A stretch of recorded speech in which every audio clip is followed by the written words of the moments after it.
안녕하세요. 가정교회 사역센터를 섬기고 있는 유희성 목사입니다. 방금 만나보신 그 그림들은 들으신 대로 에드워드 호프라는 작가의 작품들이었습니다. 괜찮으셨죠? 마치 미술관에서 이렇게 도슨트의 해설을 듣는 것 같은 그런 느낌을 느끼셨을 텐데요. 만약 이 그림을 보면서 무언가 이렇게 숙연해지는 것 같은 느낌을 느끼셨다면, 물론 이렇게 조명도 좀 어둡게 했고 목소리도 쫙 깔고 얘기하시니까 그런 기도 했지만, 무언가 우리가 그 작가가 에드워드 호프가 말하고 있는 작품들 가운데 우리가 공감하는 지점이 있었기 때문일 것입니다. 100년도 더 전에 태어난 이 작가의 그림을 보면서 우리가 무언가 만나는 지점이 있다는 것은 우리들에게 정말 본질적인 무언가 공통된 결핍이 우리 인간 안에 존재한다는 것을 말해주기도 합니다. 바쁘고 화려한 도시가 아니라 무표정하게 홀로 덩그러니 남겨진 쓸쓸하고 불안한 사람들 속에서 어쩌면 나를 만난 건지도 모르겠습니다. 제가 이 시간에 어느 책의 내용을 한번 읽어드리려고 합니다. 잠깐만 한번 들어보시면 좋겠습니다. 일이 좀 생겼어요. 어쩌다 보니 제가 관리하는 회사 인스타그램을 다른 팀에서 관리하게 됐는데, 계정에 올라온 사진을 보고 갑자기 기분이 울적해졌어요. 그분이 저보다 일을 더 잘하는 것 같고, 내가 없어도 회사는 잘 돌아가고, 회사에서의 내 자리가 사라져간다고 생각하니까 위축됐어요. 우울하고 무기력해요. 의욕이 없어 회사 일도 제대로 못했고요. 퇴근 후에도 활력이 없어요. 집에 걸어가는 시간이 유일한 낙이고, 집에서는 무기력한 상태가 계속돼요. 뭔가를 할까? 라는 생각이 들면 바로 하기 싫어 라는 생각이 들고요. 모든 게 엉망진창이에요. 네, 이 글은 베스트셀러의 자리를 꽤나 오래 고수하고 있는 죽고 싶지만 떡볶이는 먹고 싶어 라는 책의 일부분입니다. 이 책의 저자는 사실 기분 부전 장애와 불안 장애를 겪고 있어서 정신과 진료를 받아왔고, 그 정신과 진료 받은 기록들을 책으로 담아낸 겁니다. 근데 왜 이 책이 그렇게 많은 사람들에게 읽힌 걸까요? 그 이유가 뭐라고 생각하시나요? 저는 첫째는 제목을 너무 잘 지은 것 같아요. 죽고 싶지만 떡볶이는 먹고 싶어 라는 게 이게 무슨 얘기지? 하고 흥미를 끄는 것 같고, 그러나 제목을 잘 지은 것만으로 그렇게 책들이 많이 읽혀지고 호응을 얻기란 쉽지가 않습니다. 방금 함께 들은 것 같은 내용에 사실 우리 중 많은 사람들이 공감을 하고 있기 때문에 이 책이 읽혀지는 게 아닐까 합니다. 한 부분만 더 읽어드릴 테니까 한번 들어보시죠. 친구가 생겼거든요. 서로 엄청 다른데 엄청 비슷한 거예요. 성격은 다른데 뭔가 생각하는 게 비슷하다고 해야 하나? 그래서 완전 친해졌어요. 그런데 이 관계에 대한 불안감이 심해요. 제가 누군가를 좋아하면 상대가 저를 만만하게 볼 것 같아요. 걔는 특별한데 저는 너무 평범하고 전형적인 사람이라는 생각이 들어요. 그게 괴로워요. 특별해지고 싶은 마음이 너무 특별하지 않아서. 저는 이 마지막 특별해지고 싶은 마음이 너무 특별하지 않아서 라는 표현이 저는 유독 더 공감이 되더라고요. 여러분, 우리가 기분 부전 장애를 앓고 있는 것도 아니고 불안 장애를 여기 계신 대부분의 분들이 앓고 있지 않겠지만, 우리가 여기에 왜 공감을 하는 걸까요? 사실은 우리 모두 자신과 타인을 바라보는 뭔가 왜곡된 시각, 안정되지 않은 삶에 대한 불안, 그리고 실제하는 다양한 결핍을 경험하며 살고 있는 것입니다. 그런 말이 있더라고요. 여기가 바닥인 줄 알았는데 지하가 있더라. 우픈 말이죠. 우리가 살아가는 이 시대에는 정말 종류도 사연도 이유도 상황도 다양한 수많은 결핍과 고통과 외로움과 두려움과 불안이 존재합니다. 앙드레 에이날이라는 분은 모든 사람은 고아로 태어난다 라는 말로 인간의 본질적인 결핍을 표현하기도 했습니다. 여러분, 우리가 정말 빈곤한가요? 지난주에도 우리가 설교 가운데 들었지만, 우리가 살아가는 세상을 세 개의 범위로 넓혀서 우리의 가진 부의 수준을 측정해 본다면 우리는 그렇게 빈곤하지 않은 사람들입니다. 그럼에도 불구하고 우리는 여전히 너무나 명백한 결핍을 경험합니다. 무엇이 문제일까요? 제가요, 가끔 이렇게 집에 있다가 그냥 무심결에 핸드폰을 들어서 쇼핑 어플을 켭니다. 티 하는 쇼핑 어플들을 켜는데요. 근데 생각해 보면 제가 그것들을 켤 때 뭔가 사야 할 것이 있어서, 필요한 것이 있어서 그걸 켜는 게 아니라, 제가 그때의 심리를 정확하게 표현해 보면 이런 말 같아요. 뭐 괜찮은 거 없나? 뭐 살만한 거 없나? 정도인 것 같습니다. 즉, 필요에 의해서가 아니라 무언가를 사고 싶다라는 욕망이 제 안에 있는 거죠. 제가 아는 많은 자매들은 기분 전환을 하고 싶다면서, 스트레스를 풀고 싶다면서 백화점으로 갑니다. 왜 백화점을 갈까? 그때 백화점에 가서 쇼핑을 하는 일은 마트에 가는 일하고 완전히 다른 일이죠. 그렇죠?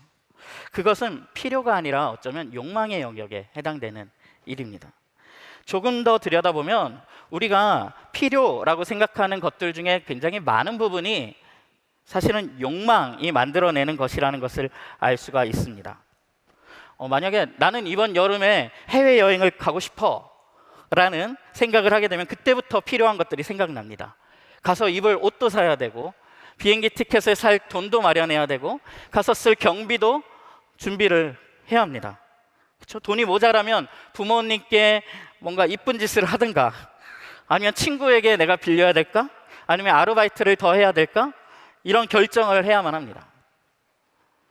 누군가 어떤 사람이 나는 좀 패션 감각이 있는 사람으로 보이고 싶어 라는 생각을 하면 그 순간부터 그 사람들은 단지 옷이 추위와 더위를 막아주는 수단이 아니라 다양한 패션 소품들이 필요해지고요, 온갖 컬러의 패션 아이템들이 필요해지기 시작합니다.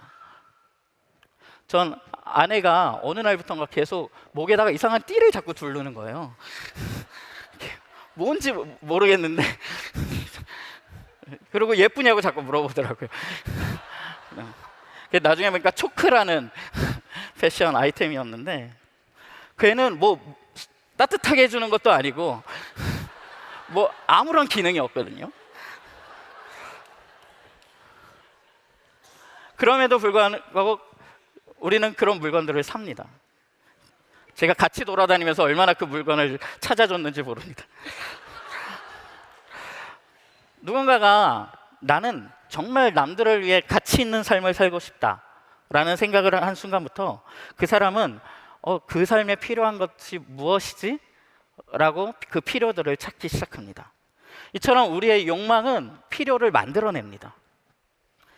그런데 이 욕망이라는 아이는 지속되기가 쉽지 않고 금세 질리기 쉽고 다른 욕망으로 대체되는 특징을 가지고 있습니다. 그럼 설레면서 구입했던, 여러분들 지금 가지고 계신 스마트폰 분명히 그거 구입할 때 굉장히 설레면서 어렵게 구입했잖아요. 그런데 몇 년 후에는 전혀 나의 흥미를 잡아 끌지 못하는 고대 유물 같은 존재가 되기도 합니다. 우리는 매년 계절마다 여름에 입을 옷이 없다고 말하면서 새로운 옷을 구입합니다. 놀라운 건 분명히 작년에도 같은 행동을 했는데 왜 항상 옷이 없는 걸까요? 놀랍지 않습니까? 자, 문제가 뭔지 아시겠습니까?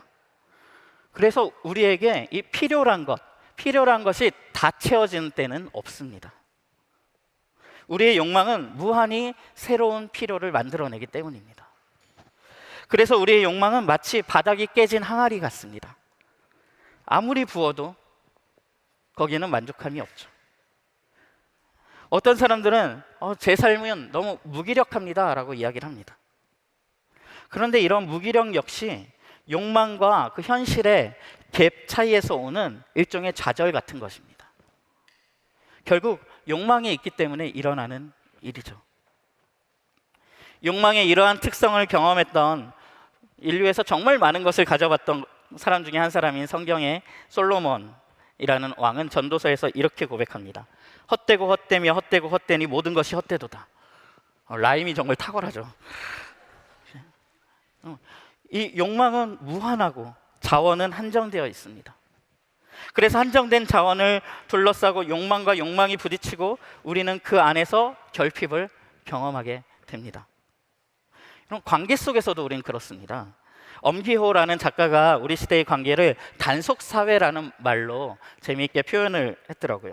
그가 지적하는 우리 시대의 관계의 모습은 물론 거기에 복합적이고 다층적인 논의들이 있지만 그 일부만 소개해보자면 이런 것들입니다. 우리가 이전에는 관계와 공동체에서 해결해야 됐던 것들을 이제는 힐링이라는 이름을 붙여서, 상담이라는 이름을 붙여서 사적인 영역으로 그것들을 넘겨줌으로써 사적인 곳에서 그것을 소비하고, 개인이요, 그 공동체 안에서 그런 관계의 문제들을 해결할 때는 개인이 어떤 외로움과 관계의 문제의 해결자였는데, 그걸 서로에게 공급해주는 공급자였는데, 상담, 힐링의 영역이 된 순간부터 개인들이 문제의 근원의 위치에 서게 됐습니다. 다뤄져야 될 존재.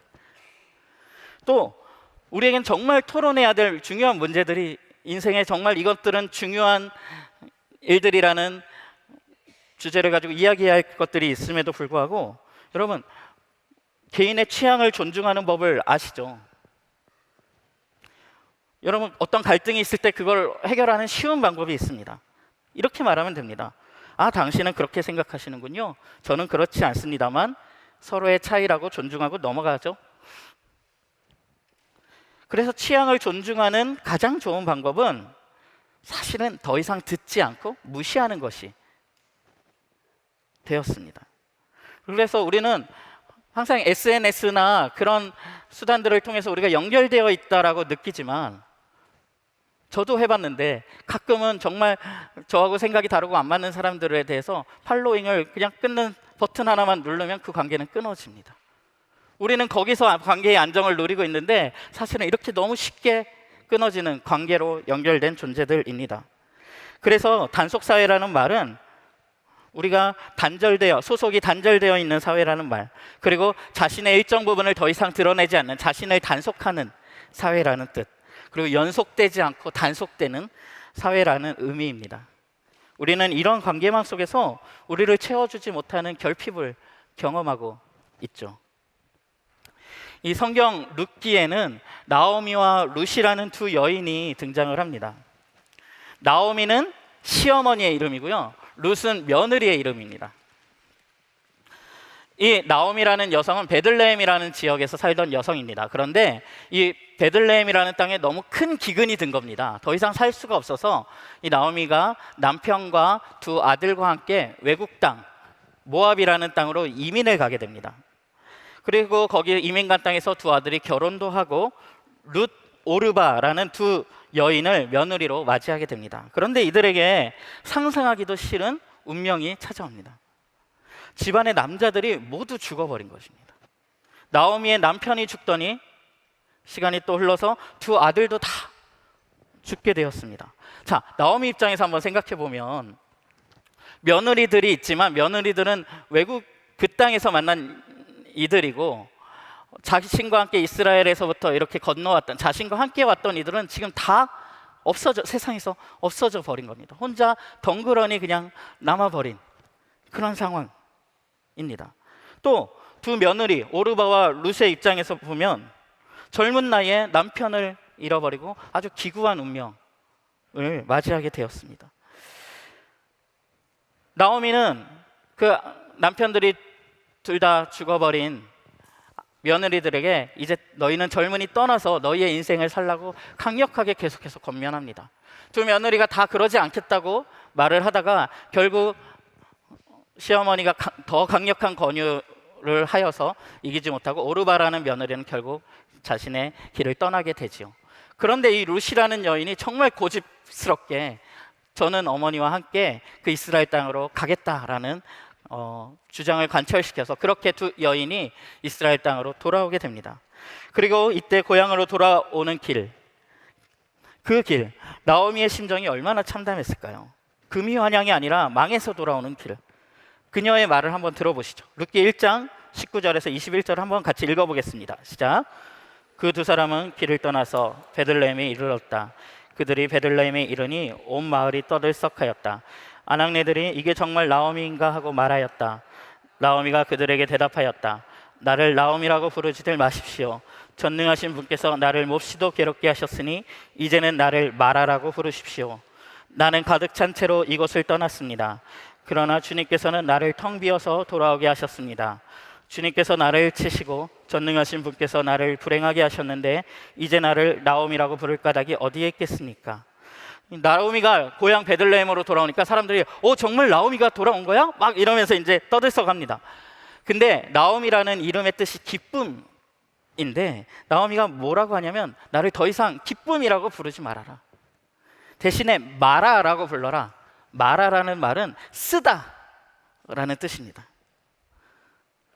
나를 쓴 여인이라고 부르라고 이야기하는 것입니다. 그러면서 그가 뭐라고 고백하고 있는지 보십시오. 나를 텅 비어서 돌아오게 하셨습니다. 그녀의 말에서 그녀의 참담함을 느낄 수 있습니다. 정말 바닥인 줄 알았는데 지하가 있더라 라는 말이 그녀를 위한 말처럼 느껴집니다. 한편 룻을 또 생각해 보십시오. 룻이라는 여성이 경험하는 그 세계는 무엇이었을까요? 이제는 어머니하고 반대로 자신이 낯선 땅, 외국 땅으로 홀로 온 처지입니다. 이스라엘이 얼마나 배타적인 사회입니까? 그 배타적인 사회에서 외국인, 여자, 또 남편이 죽은 여성으로 산다는 것, 우리가 경험하는 차별, 결핍, 외로움, 우리가 상상하기 힘든 아픔을 총체적으로 겪고 있는 인물이 바로 그녀였을 것입니다. 그러면서 동시에 이 두 여인의 참담한 현실은 우리의 현실을 투영해서 보여주고 있기도 하죠. 기근이 든 베들레헴은 우리 세상의 모습이기도 합니다. 내 인생은 텅텅 비어버렸다고, 거덜났다고, 망했다고, 기대할 것이 없다고 우리도 그렇게 말하고 있지 않습니까? 그럼 그렇다면 세상은 이러한 우리의 결핍을 어떻게 해결하고자 할까요? 바닥이 깨져버린 이 욕망의 항아리를 어떻게 채울 수 있다라고 말을 할까요? 첫 번째는 개인적인 영역에서 그 욕망을 제어해 보라고 우리에게 말을 합니다. 2년 전부터 베스트셀러 자리를 굳건하게 지키고 있는 책 중에 미움받을 용기라는 책이 있습니다. 들어보셨지요? 이 책은 아들러라는 심리학자의 심리학을 다루고 있는 책입니다. 그 책이 말하는 바는 간단합니다. 우리에게 결핍과 고통이 생길 때 거기에 대해 우리는 반응을 선택할 수 있다라는 것입니다. 프로이트와 같은 시대에 있었거든요. 프로이트와 같은 이들은 우리가 어린 시절에 경험하는 어떤 경험들이 우리의 무의식을 형성해서 우리의 운명을 결정한다라고 이야기를 합니다. 이걸 결정론이라고 하는데요.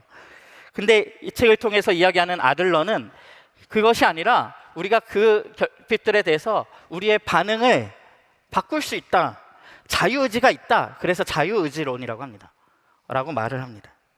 결핍이 있기 때문에 불행해야 하는 것이 아니라 상처로 인해서 비정상적인 삶을 살아야 하는 것이 아니라 같은 상황에서도 다른 반응을 보이는 사람들이 분명히 있고, 그래서 즉 결핍에 대한 우리의 반응도 욕망도 사실은 제어 가능한 대상이라는 것이 이 자유의지론의 요지입니다. 그럼 제어가 가능하면 제어를 해야죠. 뭘 제어하면 좋을까요? 무엇을 제어하는 것이 가장 효과적일까요?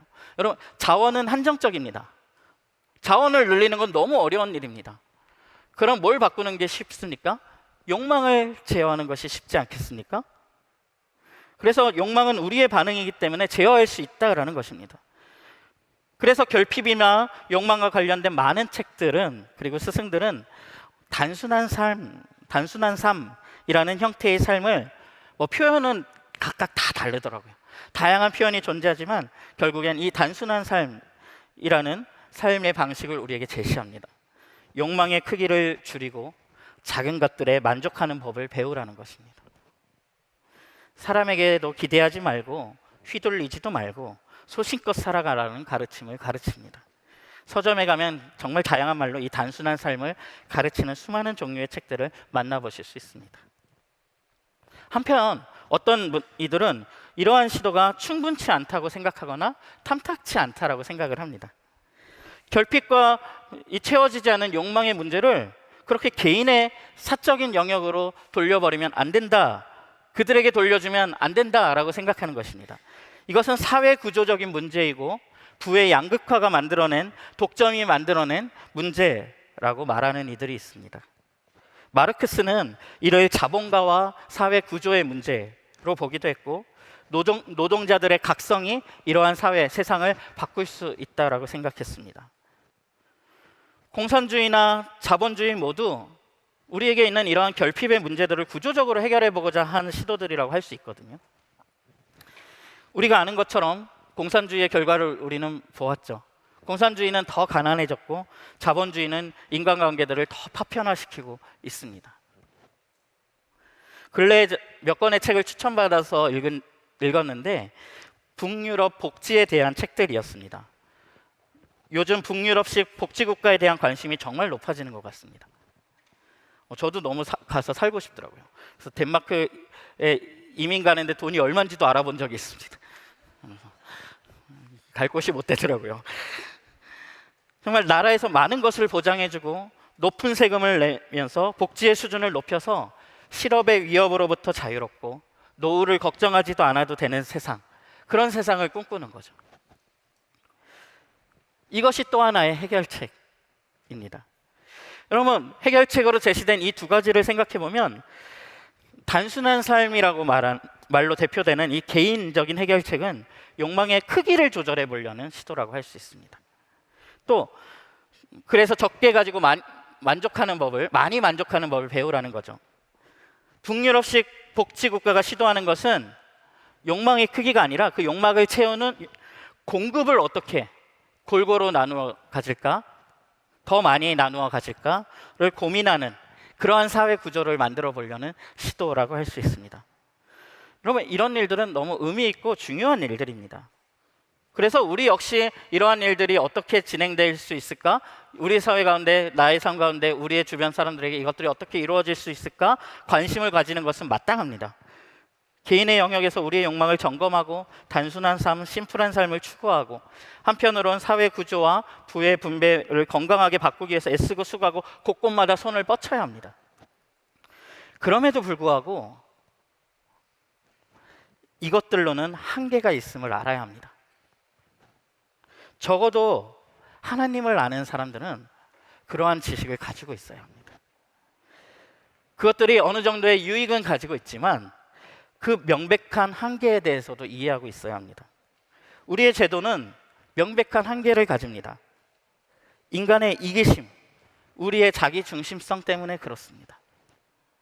공산주의가 왜 실패했을까요? 인류 역사 속에 시도되었던 수많은 제도들과 가르침들, 수많은 정치인들이 왜 아직도 이 문제들을 해결하지 못했나요?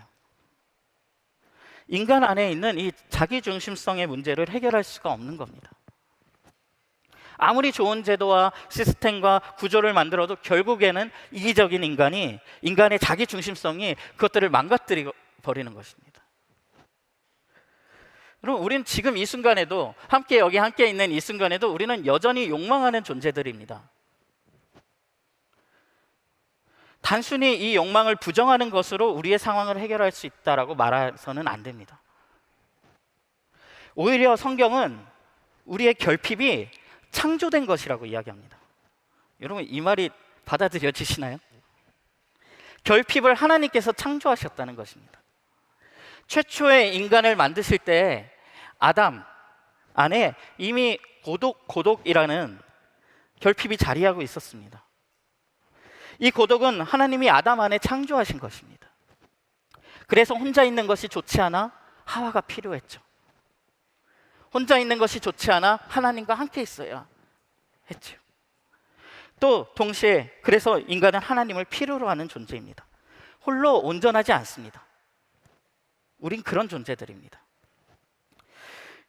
여러분, 그 결핍이 창조되고 디자인된 것이라면 그것을 채우는 방법도 디자인되어 있지 않겠습니까?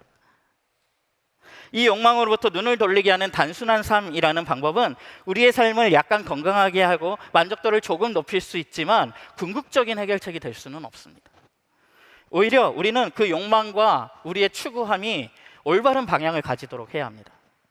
즉, 이런 질문을 던져야 됩니다. 무엇으로 채우고 싶은가? 우리 안에 무엇을 채워야 하는가? 여러분, 트럭 한 대가 달리고 있어요. 트럭이 한 대가 달리고 있는데 그 트럭은 휘발유를 가득 담은 휘발유통을 잔뜩 싣고 그 트럭이 달리고 있습니다. 그런데 이 트럭이 가다가 트럭의 연료가 거의 바닥 나서 이제 연료를 채워야 될 때가 됐습니다. 그래서 주유소를 열심히 찾는데 주유소가 없는 겁니다. 그럼 이 트럭 어떻게 해야 될까요? 싣고 있는 휘발유를 넣으면 되지 않을까요? 사실은 그럴 수가 없습니다. 왜냐하면 그 트럭은 디젤 트럭이거든요. 그래서 디젤 연료, 경유를 넣어야만 갈 수 있는 트럭입니다. 아무리 그 트럭이 지금 연료가 급하다고 해도 싣고 있는 휘발유를 꺼내서 그 트럭에 집어넣게 되면 트럭이 가게 되는 것이 아니라 망가지게 됩니다. 우리의 결핍과 욕망 역시 마찬가지입니다. 우리는 결핍을 느낄 때마다 우리를 무언가로 채워 넣습니다. 결핍의 상태로부터 벗어나려고 합니다. 그런데 우리가 디자인된 모습대로 우리를 채우지 않으면 우리는 그 고장난 트럭처럼 고장나고 말 것입니다. 휘발유로 굴러가는 자동차에 디젤 연료를 아무리 넣어도 그 차가 가지 않는 것처럼, 아니 오히려 망가지는 것처럼 우리의 삶이 어쩌면 지금 그런 모습으로 흘러가고 있는 것입니다. 이것이 또 왜 중요하냐면 앞서 말씀드린 대로 우리는 우리가 가진 욕망에 따라서 필요가 달라집니다. 그렇기 때문에 무엇을 채우길 원하는가, 그것이 어디로부터 오는가는 중요한 문제입니다. 룻기에서 하나님께서 이 텅 빈 나오미와 룻의 삶을 채워 나가십니다. 그런데 하나님께서는 인간들이 흔히 하는 방법대로 어떤 힘과 부를 사용해서, 그리고 또는 경쟁에서 이겨서 남의 것을 가져오는 방법들을 통해서 그런 방법을 사용하시는 것이 아니라 헤세드라는 방법을 통해 나오미와 룻을, 더 나아가서 이스라엘을 회복해 가십니다. 여러분, 이 헤세드라는 단어는 조금 여러 의미를 가지는 단어인데요, 간단하게만 설명드리면 헤세드란 인애, 헌신, 축복과 기도를 포함하는 말입니다. 좀 쉬운 말로 다르게 표현하면 하나님의 사랑이라고도 표현할 수 있습니다. 아주 따뜻하고 자비로운 방법을 통해서 나오미와 룻의 삶을 회복시키시는 겁니다. 즉 하나님이 우리의 삶을 어떻게 채워가시느냐, 어떤 힘이나 어떤 막 하나님께서 끌고 가시는 막 강력한 막 하나님의 의지, 어떤 훈계가 아니라 하나님의 헌신, 하나님의 인애, 하나님의 부어주심을 통해서 그것들을 채워 나가십니다. 룻기에 많이 등장하는 부사가 하나 있는데요, 룻기 2장 3절을 같이 한번 읽어보겠습니다. 룻기 2장 3절 함께 읽겠습니다.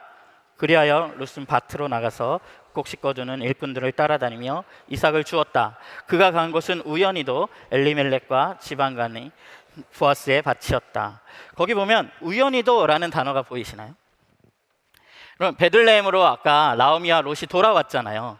돌아오고 나서 이 두 여인이 어떻게 먹고 살겠습니까? 그 이스라엘은 이렇게 추수를 할 때 이삭을 다 거두지 않거든요. 가난한 이들을 위해 조금 떨어진 것들을 줍지 않고 그냥 놔둡니다. 그래서 롯이 매일마다 나가서 그 이 밭 저 밭을 다니면서 그 이삭을 계속 주워와서 그것으로 이 두 시어머니와 며느리가 먹고 살고 있는 겁니다. 그런데 그러다가 어느 날 우연히도 보아스라는 사람의 밭을 가게 됩니다. 근데 그 엘리멜렉, 그 나오미의 남편이거든요. 그와 친척인 사람이었다고 합니다.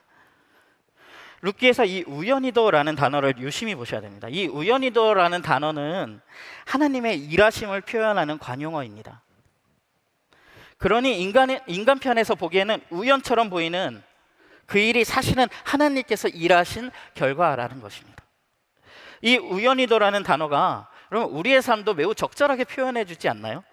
우리의 삶 역시 마치 하나님이 계시지 않는 것처럼, 하나님께서 우리의 결핍에 관심이 없으신 것처럼 느껴질 때가 있지만, 사실 하나님께서는 이 헤세드라는 방법을 통해서 우리를 이 우연히도라는 방법으로 인도하고 채우고 회복해 가고 계십니다. 하나님은 그렇게 보이지 않는 곳에서 룻과 나오미의 삶을 채우고 회복하는 일을 시작하고 계셨습니다. 그럼 나오미의 삶의 회복이 어디서부터 일어났을까요?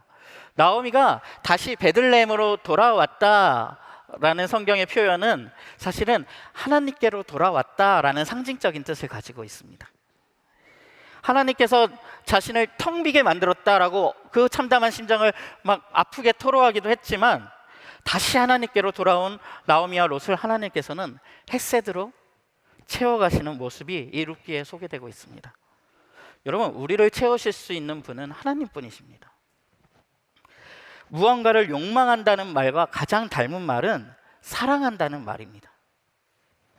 욕망과 사랑 모두 대상을 추구한다라는 의미가 있죠. 즉, 사람이 욕망하는 존재라는 것은 우리가 항상 무언가를 사랑하고 있는 존재라는 뜻이기도 합니다. 물론 그 대상이 바뀌긴 하죠. 그 대상이 누구냐는 다르겠지만, 바뀌지 않는 것은 우리가 항상 무언가를 품고 이 순간에도 사랑하고 있다는 것입니다. 그래서 우리에게 중요한 점은 우리가 우리의 그 사랑함을 가지고 하나님의 사랑 앞으로 나아가야 합니다. 우리가 받고 싶은 인정, 사랑, 관심, 돌봄, 보호는 하나님께서만 우리에게 주실 수 있는 것들입니다. 가족과 친구, 사람들이 일부분 우리에게 줄 수도 있지만 그건 불완전하고 부족합니다.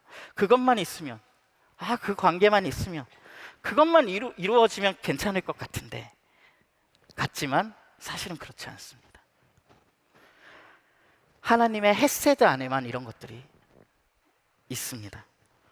우연히도 그렇게 된 것 같은 우리의 인생이 사실은 하나님의 사랑 안에서 그렇게 된 것이라는 것입니다. 우리의 인생이 지금 아무도 관심 없고 아무도 돌보지 않는 것 같지만, 사실 우리의 인생은 이미 하나님의 사랑 안에 놓여져 있다는 것입니다. 그것을 고백하고 그 인도하심을 받아들이면서 그 사랑 안에 머무는 것이 중요합니다.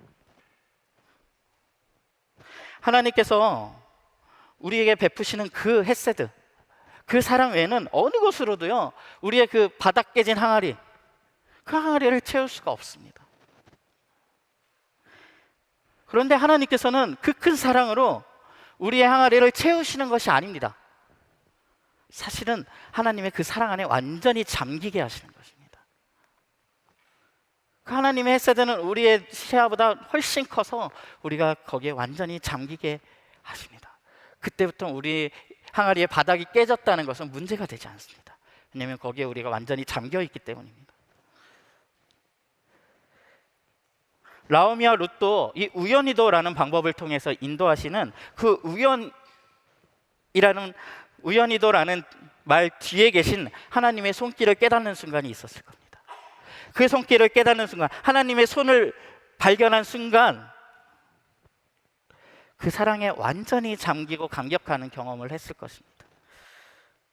성경은 하나님께서 우리를 헤아릴 수 없는 그 압도적인 사랑으로 사랑하고 계심을 이야기합니다. 그리고 우리는 그 사랑 앞으로, 헤세드 앞으로 나아가야 합니다. 그리고 우리가 무언가를 품고 있었다고 했잖아요. 우리가 지금 이 순간에도 사랑하느라 품고 있던 그 무언가의 자리를 하나님으로 채워야 합니다. 바로 그 자리에서 여러분, 우리가 가진 결핍은 저주가 아니고 창조된 것이라는 말이 무슨 뜻인지 비로소 이해하게 됩니다. 왜냐하면 우리의 결핍을 통해 우리는 하나님을 추구할 수 있기 때문입니다. 언제나 하나님을 원하는, 하나님을 예배하는 자가 됩니다. 이제 여기서 우리가 아주 주목해 볼 부분이 하나 있습니다. 하나님의 헤세드가 그럼 실제 삶에서 어떤 방식으로 나오미와 룻에게 주어졌느냐 하는 것입니다. 그 방법을 한번 주목해 보시기 바랍니다. 우연히도 사실은 하나님의 계획 속에서 보아스의 밭으로 간 룻을, 그 보아스라는 사람이 룻을 발견합니다. 그러자 보아스가 룻에게 다가가서 이렇게 말을 합니다. 룻기 2장 8절 9절을 한번 같이 읽어보겠습니다. 시작. 보아스가 룻에게 말하였다. 여보시오 세덱, 내가 하는 말을 잘 들으시오. 이삭을 주우려고 다른 밭으로 가지 마시오. 여기를 떠나지 말고 밭에서 일하는 여자들을 바싹 따라다니도록 하시오. 우리 일꾼들이 이 곡식을 거두는 밭에서 눈길을 돌리지 말고 여자들의 뒤를 따라다니면서 이삭을 줍도록 하시오. 젊은 남자 일꾼들에게는 덱을 건드리지 말라고 단단히 일러두겠소. 목이 마르거든 주저하지 말고 물단지에 가서 젊은 남자 일꾼들이 길어다가 둔 물을 마시도록 하십시오. 친절하죠.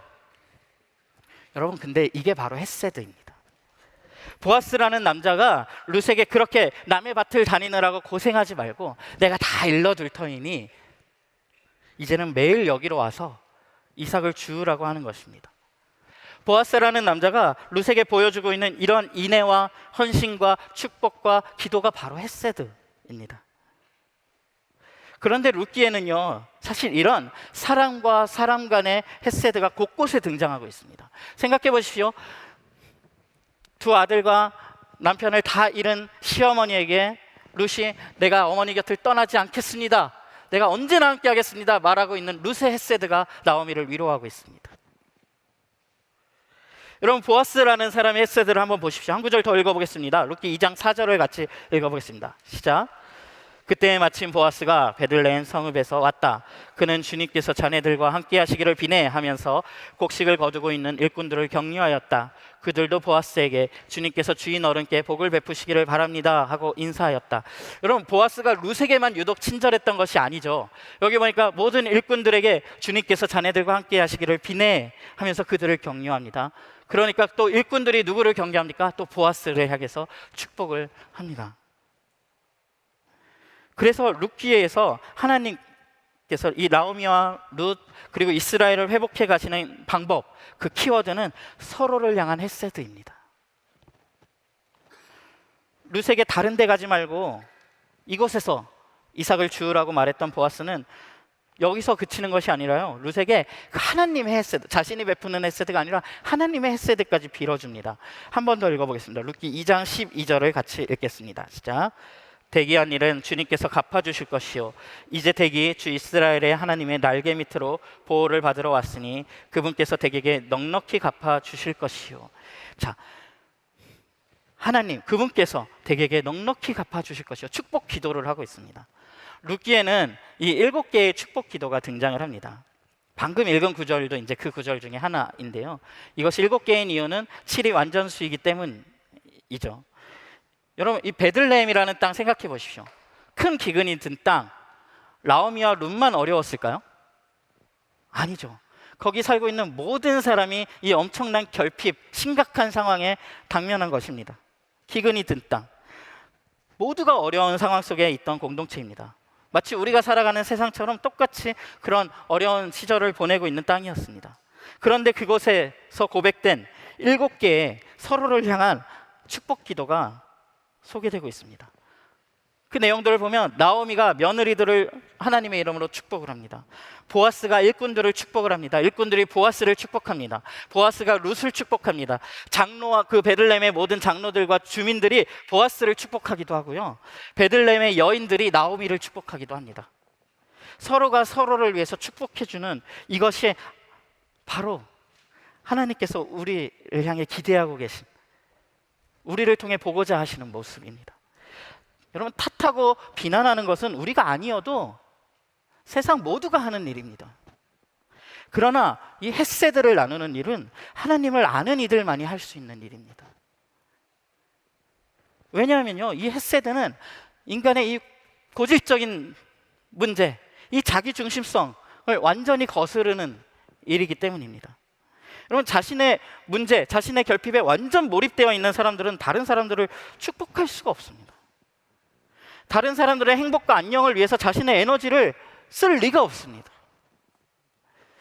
그러나 하나님의 헤세드를 깨닫고 그 사랑 안에 잠겨서 머물러 있는 사람들은, 아, 내가 이제 더 이상 결핍된 존재가 아니구나 를 깨닫게 된 순간 우리는 다른 사람들의 결핍에 눈을 돌릴 수 있게 됩니다. 내가 그렇게 관심 받기를 원했잖아요. 내가 그렇게 관심 받기를 원했잖아요. 우린 다 관심 종자 아닙니까? 정말 관심 받기를 원하는 존재들입니다. 그렇게 내가 원했던 관심을 다른 이들은 원하지 않을까요? 그 관심을 다른 이들에게 보내줄 수 있게 됩니다. 하나님께서는 그런 사람들의 기도와 헤세드를 사용해서 이 땅에서 일을 하시기 시작합니다. 하나님께서 우리의 그 서로를 향한 수고와 섬김을 통해서, 배려를 통해서 하나님은 그것을 통해서 일하십니다. 이것을 헤세드 공동체라고 불러보려고 합니다. 여러분, 우리에게 필요한 것이 이것입니다. 우리가 서로에게 헤세드 공동체가 되어 주어야 합니다. 우리의 욕망 하나님으로부터 채워지고 서로를 사랑함으로 향해야 합니다. 우리의 힘 서로를 섬김으로 향해야 합니다. 우리는 홀로 살아가는 대신에 그 팔로잉 끊기만 누르면 끊어지는 관계에 의존해서 살아가는 대신에 이 헤세드 공동체 안에서 서로 연결되어 살아가야만 합니다. 여러분, 헤세드 공동체와 이 다른 대안 사회들과 결정적으로 다른 점은, 다른 모든 대안은 결국에는 인간의 이 자기 중심성이라는 해결할 수 없는 막다른 골목을 만나게 됩니다. 그러나 헤세드 공동체는 하나님께 소속된 사람들의 공동체라는 결정적인 차이점을 가지고 있습니다. 하나님을 만나 자신이 누구인지 온전히 고백하게 되는 과정을 겪고 자기 중심성을 넘어서는 소망을 가지고 그것을 이루며 살아가는 과정 가운데 이루어지는 공동체입니다. 그래서 헤세드 공동체는 결코 완전하진 않지만 하나님이 우리를 회복해 가시는 만큼 소망이 있는 공동체가 됩니다. 바로 우리가 이 헤세드 공동체가 되어야 합니다. 우리가 누군가에게 관심을 보내고 그 결핍을 채워주고자 하는 마음과 우리의 섬김을 보낼 때 우리의 헤세드를 통해서 누군가는 다시 하나님의 헤세드를 보게 될 것입니다. 그렇게 된 사람은 하나님 안에서 그 결핍이 완전히 채워지고 잠겨지는 것을 경험한 후에 다시 다른 누군가에게 자신의 헤세드를 나누겠죠. 이렇게 헤세드가 여기서 저기로 번져나가는 것이 하나님의 본래의 디자인입니다. 만약 우리가 하나님의 헤세드 안에 있으면서도 그것을 다른 이들에 대한 관심으로 돌려주지 않는다면 여러분, 그 순환은 나에게서 끊어지는 겁니다. 그리고 그런 순환의 끊어짐이 만들어낸 세상이 바로 우리가 보고 있는 이 세상, 각박하고 외롭고 공허하고 메말라버린 이 세상인 것입니다. 기억하시기 바랍니다. 하나님께서는 우리의 헤세드와 기도를 통해서 일을 하십니다. 이렇게 헤세드를 베푸는 사람들의 이야기가 룻기 가운데 소개되고 나서 놀라운 소식이 이어집니다. 좀 점프를 하게요. 놀라지 마십시오. 갑자기 룻과 보아스가 결혼을 했습니다. 이야기가 더 진행돼서 룻과 보아스가 결혼을 하게 돼서 오벳이라는 아이를 낳게 됩니다. 이 오벳이라는 사람은, 오벳의 손자가 누구냐면 다윗, 혹시 들어보셨나요? 이 오벳이라는 사람은 다윗의 할아버지입니다. 그들을 통해 서로 헤세드를 베풀었던 그 가족, 그 공동체를 통해서 이스라엘의 가장 중요한 왕인 다윗이 태어나도록 하시는 것입니다. 보십시오. 하나님께서는 서로에게 헤세드를 베풀고 있는 이들을 통해서 그들도 하나님 안에서 안식을 누리도록, 회복되도록 그렇게 인도하셨지만, 우리가 볼 수 없는, 우리의 시야 너머에 있는 그 역사까지 돌아보시면서 그들을 통해서 이제 곧 올 그들의 중요한 왕, 그 왕을 예비하고 있는 것입니다. 다윗을 준비하시고, 여러분, 다윗의 혈통에서 그리고 누가 나시게 됩니까? 그 혈통을 통해 예수 그리스도가 오시게 됩니다. 룻기가 말하고 있는 바는 명확합니다. 하나님께서는 그 우리를 향한 헤세드를 베풀매 있어서 한시도 쉬지 않고 계십니다.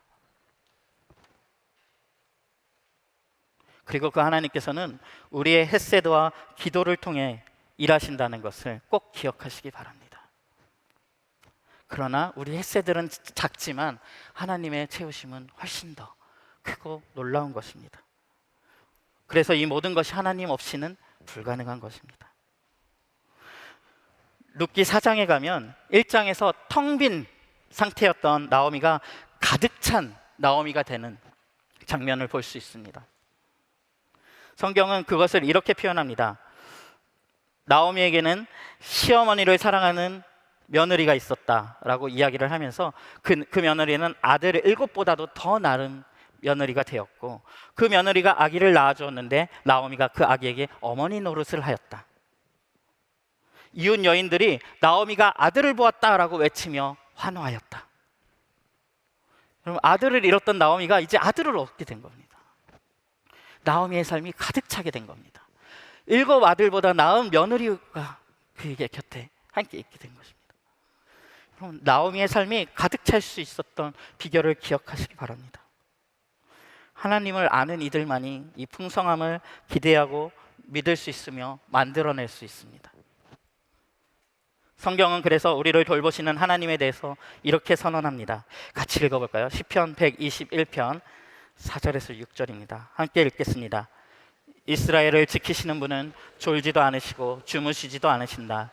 주님은 너를 지키시는 분, 주님은 내 오른쪽에 서서 너를 보호하는 그늘이 되어주시니 낮의 빛도 너를 해치지 못하며 밤의 달빛도 너를 해치지 못할 것이다. 아멘. 그분은 우리를 지키시고 회복하시고 안식을 돌려주십니다. 그런데 그 일에 있어서 졸지도 않으시고 주무시지도 않으시는 분이십니다. 여러분, 우리 안에 공허함이 있으십니까? 어떤 허망함이 있으십니까? 채워지지 않는 자리가 있으십니까? 여러분, 누구로부터 채워야 할까요? 무엇으로 채워야 할까요? 그 답을 제대로 내릴 수 있다면 우리의 삶은 풍성함으로 흘러 넘칠 것입니다. 그래서 우리 더불어 함께 교회는 그 하나님을 이렇게 고백합니다. 우리 교리신조 우리 함께 같이 낭독하도록 하겠습니다. 우리는 창조, 구속, 심판과 회복의 주권자이시며 모든 피조물의 예배를 받으실 분이시며 만물을 사랑과 공의로 다스리시는 성부 하나님을 믿으며 이 하나님께 우리 자신을 드린다. 아멘. 네, 우리 함께 1분간 침묵하도록 하겠습니다.